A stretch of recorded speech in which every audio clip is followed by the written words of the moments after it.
Hello, everyone, and welcome to Slash Film Daily. Today is Tuesday, May 14th, 2024. On today's episode of the show, I'm going to present an interview that I did with Dune Part 2 cinematographer Greig Fraser. My name is Ben Pearson. I'm an editor at slashfilm.com, and I wanted to talk to you guys today about one of my favorite movies of the year, which is Denis Villeneuve's Dune Part 2. This film features some of the best action scenes in recent memory. I just rewatched the scene where Timothée Chalamet's Paul Atreides rides the sandworm for the first time, and it is so good that it gave me chills.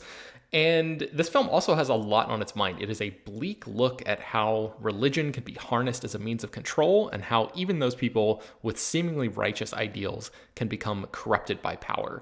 It is also one of the most beautifully shot blockbusters that you are likely to ever see. And a huge part of the reason for that is because of Greig Fraser, who is unquestionably one of the best directors of photography working in Hollywood right now. He won an Oscar for his work on Dune Part 1, and some of his credits include Matt Reeves' The Batman, Catherine Bigelow's Zero Dark 30, Andrew Dominik's Killing Them Softly, and he's worked a couple times with Gareth Edwards, both on The Creator and Rogue One, A Star Wars Story.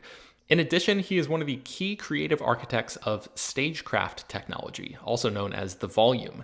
We've thrown this term around a lot on the podcast, but for new listeners who may not be aware, the volume is a gigantic LED soundstage that projects digital environments behind the actors, and it's linked to the camera in such a way that you can move the camera around and the LED walls update in real time to maintain the proper perspective.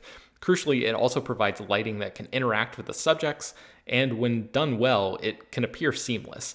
This tech has been heavily used on the Star Wars shows on Disney Plus, most notably on The Mandalorian, which counted Fraser among its co-producers. When you hear stories of filmmakers becoming as interested in a piece of technology as Fraser has here, sometimes that interest turns to obsession and people basically put on blinders and really don't want to do anything else. But despite being in on the ground floor of the volume and obviously finding it helpful to the process of certain projects, thankfully Fraser has not gone into full-blown obsession mode and devoted his entire career to only exploring that one thing. For example, he has said elsewhere that Dune Part 2 did not use the volume at all. I'm personally thrilled that his interests are versatile enough where he can play around in those waters when needed, but also understand that not every single project will actually benefit from that technology.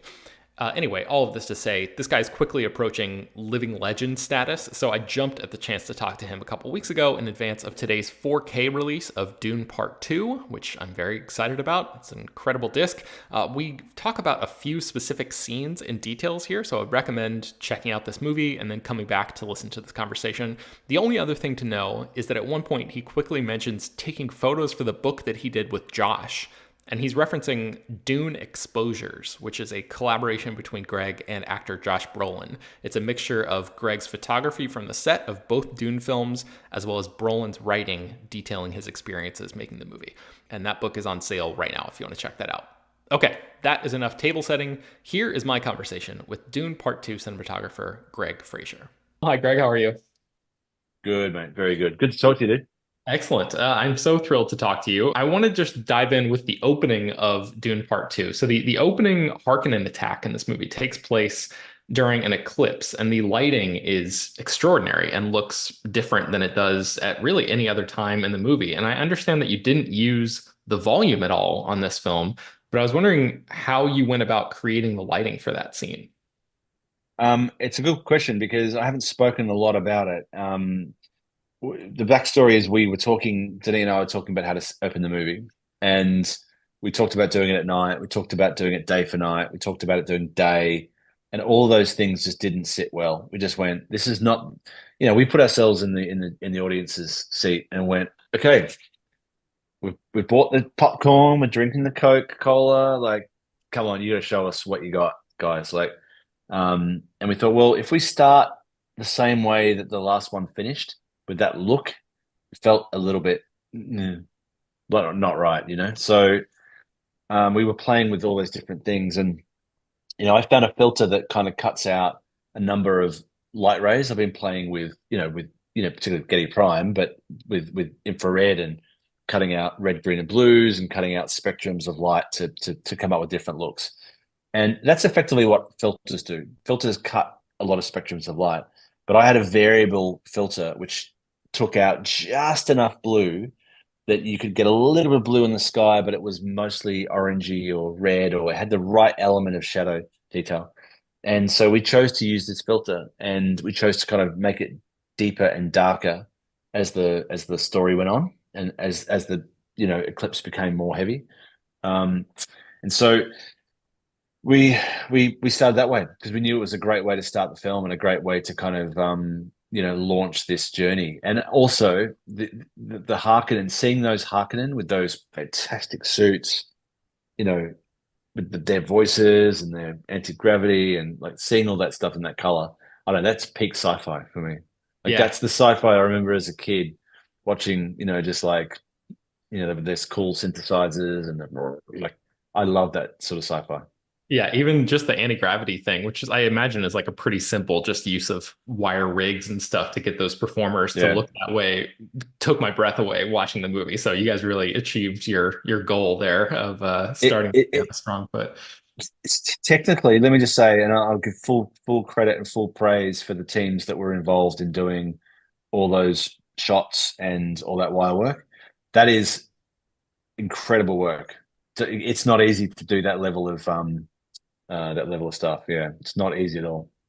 So, speaking of things that are not easy to achieve, I watched one of the behind the scenes featurettes on the home video version of Dune Part Two, and it is all about the making of the sandworm riding scenes in this movie. Mm. And it seemed like you delegated a lot of that to a unit that was devoted specifically to executing the vision for those scenes. And I know they spent several weeks on that. So I'm curious if you could just walk me through what an average day looked like in the middle of production for you on this movie. Are you talking to that unit while setting up a different scene yourself? And like, what did a regular day look like from your perspective? It's a good question. I haven't ever spoken about that because it was crazy. Yes. So what would happen is we would have multiple units going at once. Like we had a Lear being shot in a tank. The models of a Lear. If a Lear wasn't being shot and being set up, we'd be shooting and setting up stuff on the worm outside. We'd be doing inserts of flashbacks of the all the Bene Gesserit mothers that came before. Like there were things going on everywhere, and so for me, overseeing that, it was kind of like I had monitors with feeds to all these other units going on and communication either via text message or via comms or whatever. And so it was making sure that everybody that was shooting those things were empowered to do it the best they could, but didn't accept or move on until they were properly shot. So Denis would also be viewing those as well. Um, but I remember there was a day I walked out of one stage and I was walking to another stage, and it felt like a cliche of a movie scene you see in a movie where there's lots of shooting going on around a studio. You're walking with a character, and there's a guy on a sandworm with a wind machine floating, and then there's another explosion test going on over there, and there's another guy eating a craft service. Like it was like a cliche of a movie set because there was so much going on in the studio at once. And as the director of photography, I had to be all over every single one of those images, and entrust other teams to be able to kind of deliver those and roll on those, but still be knowing that it had to fit into the bigger picture of what we were making. Like personality wise, is that difficult for you? Because like DPs, I imagine I always think of them as, people being in full control of every single aspect of the visuals of a movie. And for you to be able to delegate that much to all these different units, I'm just curious, like personality wise, was that something that was easy for you to do? I've gotten better at it as I've gotten older. I can tell you that because when I was younger, I had my try to have my fingers on everything. Um, Whereas now I know that sometimes the best use of my time isn't necessarily standing waiting for 3 hours whilst they rig up a new explosion or a new position for the worm or do you know what I mean? So the best use of my time at that point in time was potentially not watching them rig up a new position for 3 hours.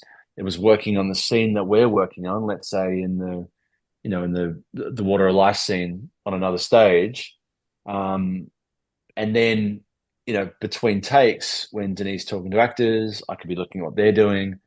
In some ways, actually, and also what it allowed my brain is to stay constantly active visually. And I was also taking stills as well for the book that I did with Josh. So it felt like my days were filled with images. Like I got home, the last thing I wanted to do was to watch any movies or anything. I was beat. My visual cortex was like literally steaming every time I got home. It was like overloaded. Story-wise, in this movie, Paul essentially becomes something of a villain over the course of the film. And I was wondering if there were any Mm. techniques that you utilized over the course of the movie, whether it be a lens choice or a lighting cue or anything like that, to sort of subtly communicate to the audience that they weren't necessarily supposed to be rooting for Paul anymore. Well, we definitely changed lenses on part two. So we went to slightly longer lenses and removed ourselves away from these characters a bit more. That was a deliberate choice. And whilst it'd be a very easy story to tell you that we went longer and longer and longer, it felt like the longer the lenses were, the more kind of characteristically iconic he became. So, like there are scenes of him going into down to the south, and that was very much a a throwback to I mean Lawrence of Arabia. You know what I mean? Like it's the kind of it's. I mean, I'm sure we would have used that lens even if Lawrence hadn't used it because it's such a good lens, but they'd come up with the idea first, you know. So and it wasn't a homage or a throwback or anything like that. It was more of just like this is the best lens to show this character, this foreigner in this land, you know? Mhm. I'm wondering about the practicalities of dealing with all of the sand that you guys had to deal with, just like in terms of Oh yeah. protecting the lenses and the camera equipment and all that stuff. Like, I mean, it may seem like a silly question, but how do you deal with that? No, it's not a silly question because the thing is that we go through like if we're not careful, we'll destroy equipment. And so what it means is that our cameras are almost continually bagged. And if you see any behind the scenes stuff, particularly on part one, because it was probably just more wind, a lot of the time the camera is bagged up because, and then if it's bagged up, it doesn't get any air. So my camera assistants have had to build little ventilation systems in it and hoses, and it's really quite a work of art actually what they've done. Wow. Um, but but yeah, at the end of every day, the equipment goes back to the truck in a clean environment, gets cleaned, all the sand gets out of it. Because yeah, you get a bit of sand in a lens, that that doesn't pull focus very clean, and you destroy the lens or you're going to send it back to London or something to fix. But so yeah, it required a lot of R&D to make sure that everybody kept these cameras clean. Wow. And think about it because there's also times where we're sliding behind Paul, as he's sliding down, a sand dune to try and catch onto the sandworm. I mean, those cameras copped a face of sand, so Do you know how many you they did went well. through over the course of the movie? Well, I don't think we destroyed a camera. We would have definitely sort of replaced filters, 100% we would have, but we had great filters from a really strong filters. I don't know. We had a great. This is where doing part one was useful because we had a massive dress rehearsal. It was almost like part one was a big rehearsal for part two. So I felt like we'd kind of found our stride in part two. Excellent. News came out a little while back that the Batman Part 2 has been delayed until 2026, and one of my colleagues at work was wondering if that means that now you might have time to reunite with Gareth Edwards on the new Jurassic World movie that he's making. So let me tell you. Obviously, I wish I could talk about things like Batman and stuff like that, but I can't. So um, actually, I can't talk about anything. This is the problem. I can't talk about anything.